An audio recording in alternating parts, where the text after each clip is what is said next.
Hello students, you are welcome. Beta, yesterday we studied about the Akbarnama and the Bashanama. Akbarnama was written by Abul Fazl. Abul Fazl was the court historian of Emperor Akbar, while the Bashanama was written by Abul Fazl's disciple, whose name was Abdul Hamid Lahori, and he wrote about the Emperor Shah Jahan. And today we shall study about the next point, which is the ideal kingdom. The ideal kingdom यानी आदर्श राज्य, in which the first point is a divine light. A divine light मतलब एक दैवीय प्रकाश. What it means? बेटा, the court chroniclers drew upon many sources to show that the power of the Mughal kings came directly from God. मतलब ये बेटा कि जो दरबारी इतिहासकार थे ना उस समय के, उन्होंने कई साक्ष्यों का हवाला देते हुए यह दिखाया है कि मुगल राजाओं को सीधे ईश्वर से शक्ति मिली थी. है? कहाँ से मिली थी? Directly from God. और one of the legends they narrated was that, उन्होंने जो दंत कथाएं लिखी हैं उसमें से एक इस तरह से है. कैसे है देखिए इसके आगे. ये अलंक्वा. अलंक्वा who was a Mughal queen. Hmm? She was impregnated by ray of sunshine while she was taking a rest in her tent. मतलब अलंक्वा जो है एक मुगल राजकुमारी थी जो सनशाइन की रेस से जो है प्रेग्नेंट हुई थी. कब? while she was taking a rest in a tent. और the offering she bore carried this divine light and passed it on from generation to generation. समझ रहे बेटा? इसका मतलब ये कि वो सूर्य की किरण द्वारा जो गर्भवती हुई ना, तो उसके द्वारा जन्म लेने वाली संतान पर इस दैवी प्रकाश का प्रभाव पड़ा. और इस तरह से वो कैसे चले? जनरेशन टू जनरेशन यानी पीढ़ी दर पीढ़ी जो है वो ट्रांसफर होती रही. वो जो उसका इफेक्ट था वो जनरेट होता रहा. ठीक है, आगे चलते हैं बेटा. इसके अलावा एक बात तो ये हो गई, एक बात ये बताई गई है कि Alanqua who got the divine blessness that was transferred from generation to generation. एक बात ये बताई जा रही है. और दूसरी बात क्या बताई जा रही है? A famous Iranian Sufi named Shihabuddin Suhrawardi had mentioned also about the Mughal emperors that the rulers were divine who had a spiritual guidance for his subject. यानी एक प्रसिद्ध ईरानी सूफी जिनका नाम था शियाबुद्दीन सोहरावर्दी, उन्होंने भी ये इस बात का वर्णन किया है. उनके अनुसार ये जो मुगल सम्राट थे वो दैवी प्रकाश एक पदानुक्रम के रूप में पाते थे. और वो अपनी प्रजा के लिए आध्यात्मिक मार्गदर्शन का, हाँ, स्पिरिचुअल गाइडेंस, आध्यात्मिक मार्गदर्शन का जो है वो स्रोत बन जाता था. मतलब अपने आप उनके अंदर ये ओपिनियन आने लगती थी कि I have to care about my subjects. हाँ, मुझे इनका जो है इनकी देखभाल करनी है. सारी बातें जो है उस एम्परर के अंदर खुद ब खुद आने लगती थी. Why? Because was a type of God blessness that was transferred from generation to generation itself, जो अपने आप जो है पीढ़ी दर पीढ़ी जो उनके अंदर आती थी. इस तरह से वो इंस्पायर्ड होते थे और खुद जो है अपनी जनता का देखभाल करने के लिए वो प्रेरित होते थे. और इस ईरानी सूफी जो सोहरावर्दी है ना, इनसे प्रेरित हुए कौन? Inspired by Suhrawardi, Abul Fazl also mentioned he also created the same thing in his writings. यानी इस बात को जो है अबुल फजल ने भी अपने लेखों में लिखा है कि जो मुगल सम्राट थे वो गॉड ब्लेसनेस पाए हुए थे, उनको जो है अपने प्रजा की देखभाल के लिए पूरी चिंता थी, वो अलर्ट रहते थे, वो कॉशस थे। ठीक है। और दूसरी चीज़ है बेटा इसमें पेंटिंग्स, इसमें क्या होता था, paintings of the chronicles transmitted the idea in a way that left a lasting impression on the minds of viewers। सुना बेटा, इसका मतलब ये है कि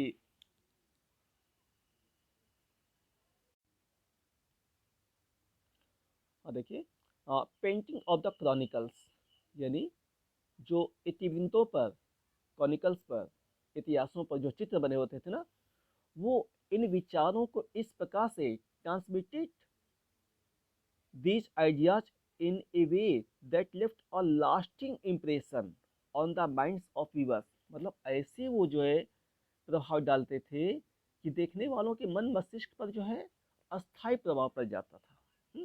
वो एकदम उससे प्रभावित हो जाते थे। And from the 7th century Mughal artists began to portray the empress wearing the halo, HALO है बेटा, यहाँ पे गलत हो गया था, है ना। From the 17th century, Mughal artists began to portray the empress wearing the halo। और 17वीं शताब्दी के बाद जितने भी कलाकार थे, जब मुगल एम्परर्स की फिगर बनाते थे, उनको पोर्ट्रेट करते थे, तो उनके चेहरे के पीछे वो हेलो बनाते थे।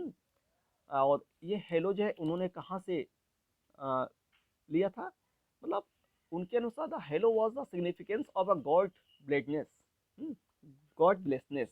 उनके अनुसार जो है, जो हेलो था वो भगवान के द्वारा जो उनको आशीर्वाद मिला था ना, उसको वो सिंबलाइज कर रहा था। ठीक है। और उन्होंने कहाँ से पाया था, which they saw on European paintings, which they saw on European paintings of Christ and of Virgin Mary. यानी क्राइस्ट और वर्जिन मैरी के फिगर्स पे जो उन्होंने हेलो देखा था, उससे वो इंस्पायर्ड हुए थे, और उन्होंने ये मान लिया कि this would be a proper way to symbolize the God ब्लेसनेस for our Mughal emperors.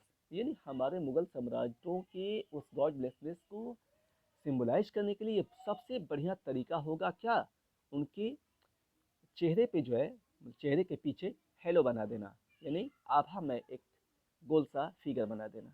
ठीक है। चलिए चलते हैं आगे। अगला है बेटा आपका नेक्स्ट पॉइंट 5.2, अ यूनिफाइंग फोर्स, अ यूनिफाइंग फोर्स। और इसमें का आएगा सुलह एक कुल, सुलह एक कुल। What it means, it means बेटा peace and justice, to establish the peace and justice. बेटा आवाज़ आ रही होगी, बगल में एक बच्चा रो रहा है, सॉरी फॉर दैट। चलिए चलते हैं।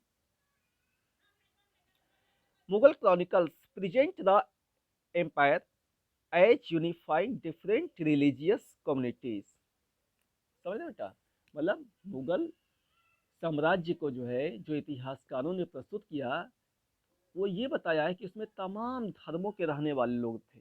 उसमें कौन कौन लोग थे, तमाम जो रिलीजियस कम्युनिटीज के रहने वाले लोग थे। वो एक यूनिफाइंग स्टेट के रूप में था, जिसमें सारे धर्मों के लोग रहते थे। कौन कौन से धर्मों के लोग, देखिए, जैसे हिंदूज, जैनास, ज़ोरोस्ट्रियंस एंड मुस्लिम्स, सारे धर्मों के लोग एक साथ मिलकर रहा करते थे। और Abul Fazal describes the idea of sulh e कुल। सुलह ए कुल मीन्स एब्सोल्युटली पीस, पूर्ण रूप से शांति स्थापित करना। और अबुल फजल ने लिखा है कि इसके लिए उस साम्राज्य में सुलह ए कुल का नियम अपनाया गया, जिसका मतलब था कि उस राज्य में पूर्ण रूप से शांति होनी चाहिए। और इसके लिए उन्होंने बताया कि Abul Fazal describes the idea of sulh e kul as the cornerstone of enlightened rule. ठीक है। यानी कि हेलो, हेलो, हाँ बेटा, उन्होंने बताया है अबुल फजल ने कि ये सुलह एक कुल का जो आइडिया था वो किसके लिए था? As the cornerstone of enlightened room, यानी एकदम आदर्श नियम कानून स्थापित करने के लिए, पूर्ण रूपेण पीस एंड जस्टिस स्थापित करने के लिए, है, इसको लागू किया गया था। तो इसमें कौन कौन सी बातों को जो है ध्यान में रखा गया था? देखिए, पहली बात थी freedom of expression. It means everyone was everyone has given uh,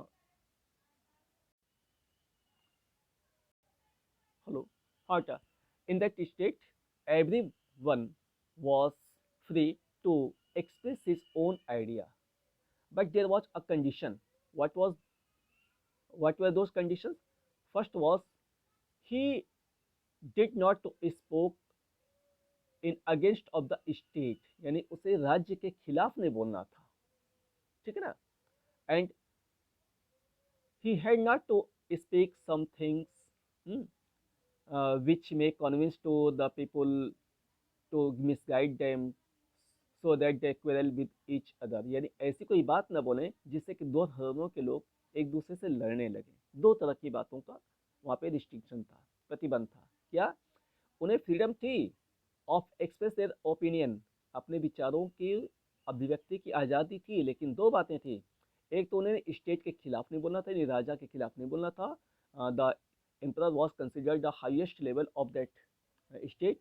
No one was free to state any wrong words or wrong things against him, उसके खिलाफ किसी को कुछ नहीं कहना था। और दूसरी बात थी no one was free to misguide anyone, किसी को किसी लोगों को लड़ाने की कोई बात नहीं कहनी थी, ठीक है। और दूसरा चलते बेटा द नोबिलिटी। नोबिलिटी का मतलब वहाँ पे जो है बेटा, जो those persons were not only the Muslims who were appointed as the nobility in that empire, यानी उस राज्य में जो ऊंचे पदों पर जो रखे जाते थे वो केवल मुस्लिम नहीं होते थे। They were of several religions such as, ईरानी भी होते थे, मतलब सेवरल कंट्रीज के भी होते थे, तुरानी भी होते थे, अफगानी भी होते थे, राजपूत भी होते थे और डेकेनियंस भी होते थे ना। और on the basis of their ability and loyalty, they were given the posts. On the basis of their loyalty and ability, they were provided to do the services and their salary was fixed.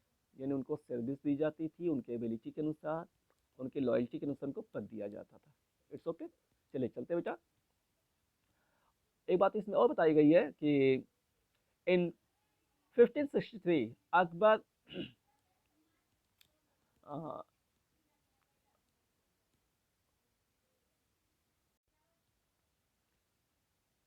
Hello हाँ बेटा, Akbar finished abolished the taxes on pilgrims and he also finished the jizya tax, ठीक ना। यानी 1563 में जो है अकबर ने जो तीर्थ यात्रा पे कर लिया जाता था और जो जिज्या कर लिया जाता था, इसको जो है खत्म कर दिया।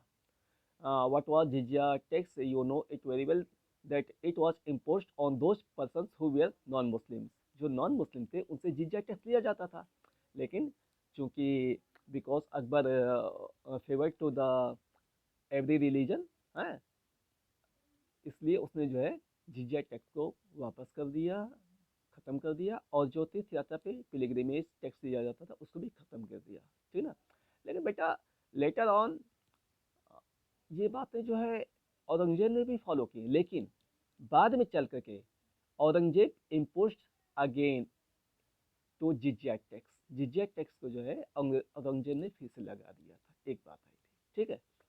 और नेक्स्ट बात है आपकी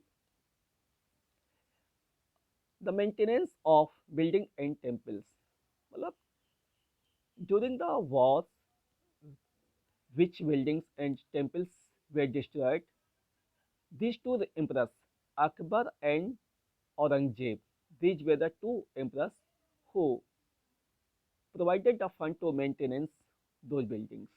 यानी युद्ध के दौरान या किसी अन्य कारण से जो मंदिर और विशाल भवन ध्वस्त हो जाते थे उनकी मरम्मत के लिए अकबर और औरंगजेब इन दोनों ने जो है उनकी मरम्मत के लिए ध्यान दिया था, फंडिंग की थी। ठीक है बेटा, तो ये आज के लिए इतना रहने दिया और इसके आगे काम नेक्स्ट डे आपको सेंड करेंगे। ठीक है, दैट्स ऑल, थैंक यू बेटा। थोड़ा शोर होता है, अगल बगल परेशान हो जाते हैं, कहाँ आप दूर हट के हैं अपने कमरे में, इसके बाद भी आवाज़ आ रही, sorry for that, do not mind that, thank you.